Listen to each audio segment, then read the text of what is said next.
I'm not going to went through all the details here, but if you're interested, we have a preprint, which is this QR code there.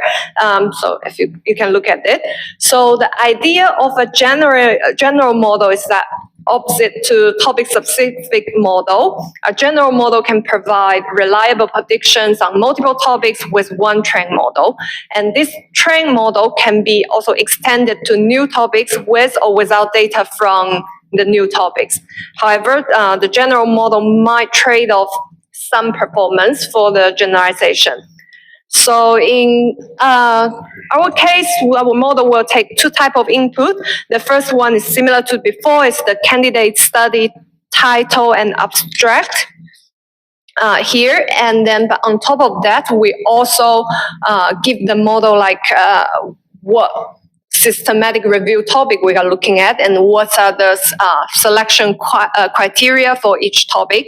And our trained model will manage to sort of map the review topic and the candidate study into a high dimensional space. And in this high dimensional space, if a candidate study is related to a given topic, then it will have a higher priority score. So the right-hand side here, the table is sort of like an example of how our model output gonna look like. So for each review topic, we will have a list of candidate studies that rank it by the priority score, and then which is something look like this. And once we have this list, what we need is then to have a threshold to indicate where a reviewer can stop reviewing and also can suggest some sort of like an inclusion or exclusion decision to assist human reviewer. And with this kind of the decision, we can also compare the performance between the model with the human reviewer. So as I mentioned before, it's important to not missing any relevant study in this process. So we use a specific threshold that was calculated from the training set for each topic that includes all the relevant study with least false positive. So to do so, this approach, what we do is basically to find out the lowest scoring included study. And so if, for example, in this case here, study 4 here has the lowest priority score as an included study, then we just use this as a threshold.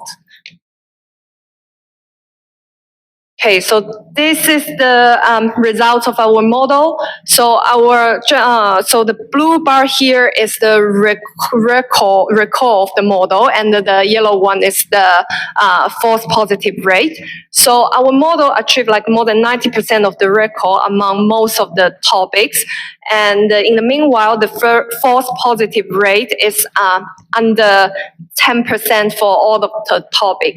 So this means that our model is managed to identify most of the primary study, like relevant studies, without including too many false positive study for the human reviewer to further review or analysis.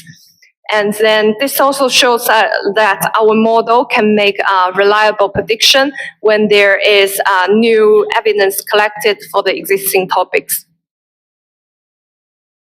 So one advantage of training a general model is that it can also be extended or applied to new topics without extra training. Therefore, we here present leave one out cross-validation results. So the idea is that when we train this general model, we identify one of the topic as our target topic, then we remove all the relevant records related to this target topic during the training process.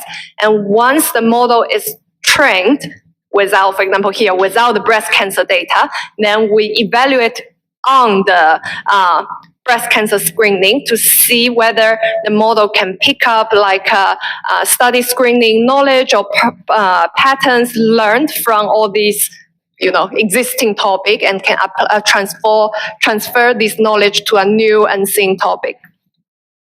Then we repeat this validation for all the cancer sites we have.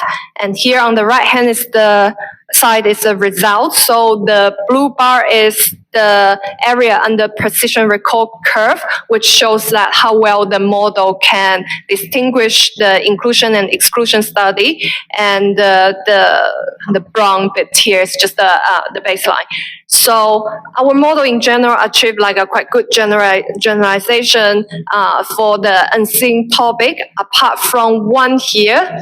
Is the breast cancer incidence here. So the reason is because like the breast cancer incident is one of the largest topic in our data set. So it's the records from this topic made up like about 40% of the entire data set. So by removing, these records is affect the model's ability to learn the study screening patterns.